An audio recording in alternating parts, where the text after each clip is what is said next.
दोस्तों, मुगल और उस्मानी सल्तनत को आज के दौर में कौन नहीं जानता है, क्योंकि ये दोनों सल्तनतें ऐसी सल्तनतें हैं कि जिन्हें दुनिया के इतिहास की सबसे बड़ी सल्तनतों में गिना जाता है। जहां एक तरफ मुगल सल्तनत की बुनियाद 1526 में ज़हीरुद्दीन बाबर ने रखी थी, तो वहीं दूसरी तरफ सल्तनत उस्मानिया की बुनियाद 1299 में अर्तुगरुल गाजी के बेटे उस्मान गाजी ने रखी थी।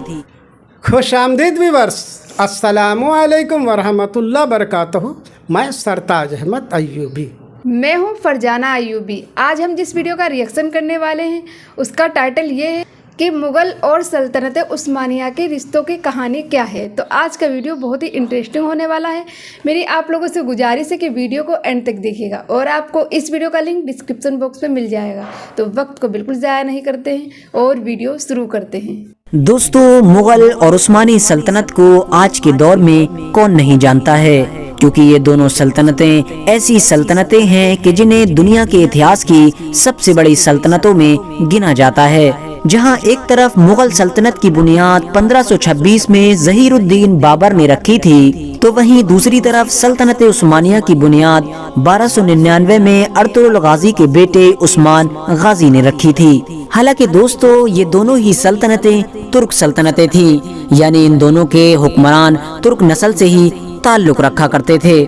दोस्तों, मुगल एम्पायर अपने दौर में दुनिया के एक बड़े हिस्से पर फैला हुआ था, जिसमें आज के दौर का भारत, पाकिस्तान, बांग्लादेश, अफगानिस्तान, नेपाल और म्यांमार जैसे देश शामिल थे।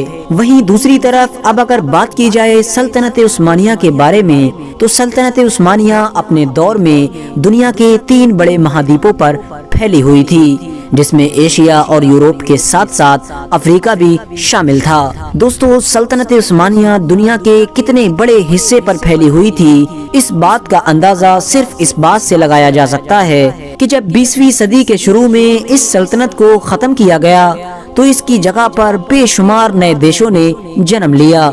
जहां एक तरफ मुगल सल्तनत 1526 से लेकर 1857 तक यानी 300 या 325 साल ही कायम रह सकी थी, तो वहीं दूसरी तरफ उस्मानी सल्तनत लगभग 600 से 700 साल के एक लंबे दौर तक इस दुनिया में मौजूद रही थी।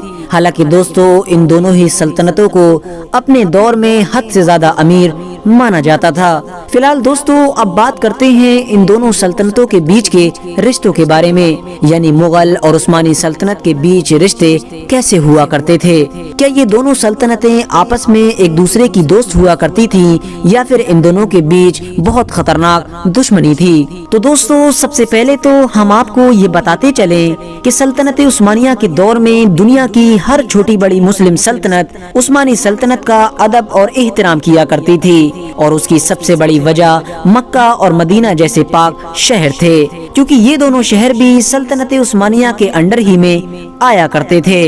मुगल और उस्मानी सल्तनत के बीच दोस्ताना रिश्तों की शुरुआत दूसरे मुगल बादशाह यानी ज़हीरुद्दीन बाबर के बेटे हुमायूं के दौर में हुई थी, कि जब सल्तनत उस्मानिया ने सैयद रईस अली को हिंदुस्तानी कैप्टन तैनात किया था। सैयद रईस अली का न सिर्फ मुगल दरबार में बड़ी शान शौकत के साथ इस्तकबाल किया गया था, बल्कि मुगल बादशाह हुमायूं ने एक लंबे वक्त तक के लिए उनसे मुलाकात भी की थी, और उन्हें सल्तनत उस्मानिया के एक मेहमान के तौर पर कबूल किया गया था। दोनों ने बैठकर एक दूसरे की सल्तनत के बारे में बहुत सारे सवाल जवाब और तारीफें की। यहाँ तक कि मुगल बादशाह हुमायूं ने सैयद रईस अली के जरिए से उस वक्त के सल्तनत उस्मानिया के सुल्तान यानी सुल्तान सलीम अव्वल को पैगाम भी भिजवाया था, और उस पैगाम में उनकी हद से ज्यादा तारीफें की थी, और साथ ही साथ उनकी तरफ दोस्ती का हाथ भी बढ़ाया था। हुमायूं के बाद तीसरे मुगल बादशाह यानी अकबर के दौर में भी मुगल सल्तनत की तरफ से उस्मानी सल्तनत की तरफ कई खत रवाना किए गए थे, लेकिन अकबर के दौर में सल्तनत उस्मानिया और मुगल सल्तनत के बीच दोस्ती नहीं रह सकी थी, और उसकी सिर्फ और सिर्फ एक ही वजह थी, और वो वजह ये थी कि अकबर ने अपने दौर में दीन इलाही नाम का एक नया धर्म ईजाद किया था, जिसकी वजह से सल्तनत उस्मानिया अकबर से हद से ज्यादा नाराज थी। क्योंकि सल्तनत उस्मानिया तो एक मुस्लिम सल्तनत थी। अकबर के बाद चौथी मुगल बादशाह यानी जहांगीर के दौर में तो सल्तनत उस्मानिया और मुगल सल्तनत के बीच सबसे ज्यादा खराब रिश्ते थे। बल्कि जहांगीर के बारे में तो ये भी कहा जाता है कि वो सल्तनत उस्मानिया से हद से ज्यादा नफरत किया करता था, जिसका सबूत उसकी खुद की लिखी हुई किताब में भी मिलता है। उसने अपनी किताब में एक जगह पर ये लिखा है कि मुगल सल्तनत उस्मानिया से बरतर हैं, यानी मुगलों का मर्तबा सल्तनत उस्मानिया से कहीं ज्यादा है।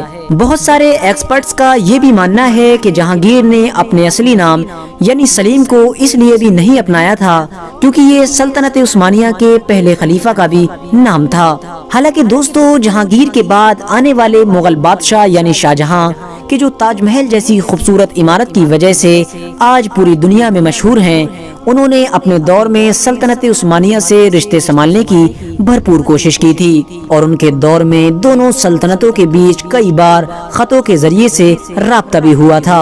शाहजहां ने उस्मानियों से उन ईरानियों के खिलाफ फौजी मदद भी मांगी थी कि जिन ईरानियों ने मुगल सल्तनत के एक इलाके यानी कंधार पर कब्जा कर रखा था। शाहजहां के बाद जब औरंगजेब आलमगीर की हुकूमत आई तो हालात काफी बदल चुके थे।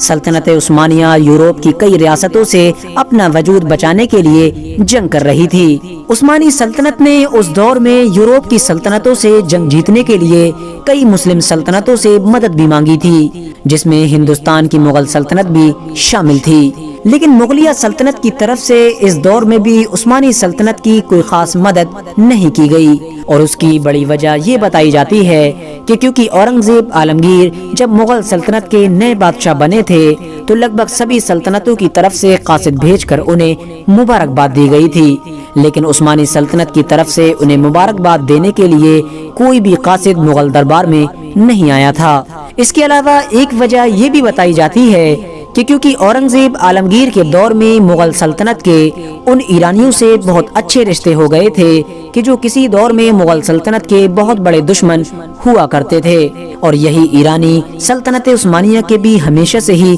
दुश्मन रहे थे और शायद यही वजह थी कि उस्मानियों से नजदीकियां बढ़ाकर औरंगजेब आलमगीर ईरानियों से दुश्मनी मोल लेना नहीं चाहते थे। औरंगजेब आलमगीर के बाद तो हम सभी जानते हैं कि मुगल सल्तनत की ऊंचाइयों का सूरज डूबना शुरू हो गया था। ये सल्तनत 1857 में पूरी तरह से खत्म हो गई थी।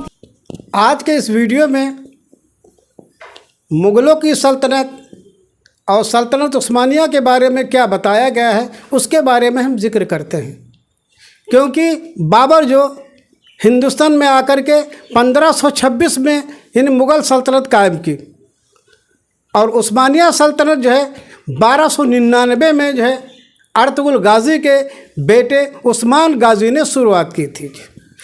ये दोनों ऐसी सल्तनतें थी कि पूरी दुनिया पे इनका राज था और जबकि ये मुग़ल सल्तनत हिंदुस्तान, पाकिस्तान, बांग्लादेश, नेपाल और म्यांमार में और इनके आपस में रिश्ते भी बहुत अच्छे थे। लेकिन जब अकबर का दौर आया तो अकबर ने दीन इलाही चलाया, इससे जो है उस्मानिया सल्तनत इनसे खफा हो गई और नाराज़ हो गई। वो एक इस्लामी सल्तनत थी और अकबर ने दीन इलाही चलाना शुरू कर दिया। फिर इसके बाद जहांगीर के वक्त में भी रिश्ते अच्छे नहीं हुए और फिर इसके बाद में औरंगज़ेब रहमतुल्लाह अलैह जो बहुत बड़े जलीलुल कद्र जो है एक वली भी हुए हैं और बादशाह भी हैं, उस वक्त जो है उनका कद सबसे ज़्यादा था। उन्होंने जब वो हुक्मरान बने तो हर जगह से कासिद आए, लेकिन उस्मानिया सल्तनत से कासिद नहीं आया, इसलिए इनके उनसे रिश्ते बहुत ही अच्छे नहीं थे। ये दोनों सल्तनतों की थी कहानी। आई होप आपको ये वीडियो अच्छी लगी। वीडियो को लाइक करें, शेयर करें, कमेंट करें। अगर आप हमारे चैनल पर नए हैं तो हमारे चैनल को ज़रूर सब्सक्राइब करें। तब तक के लिए अल्लाह हाफिज़।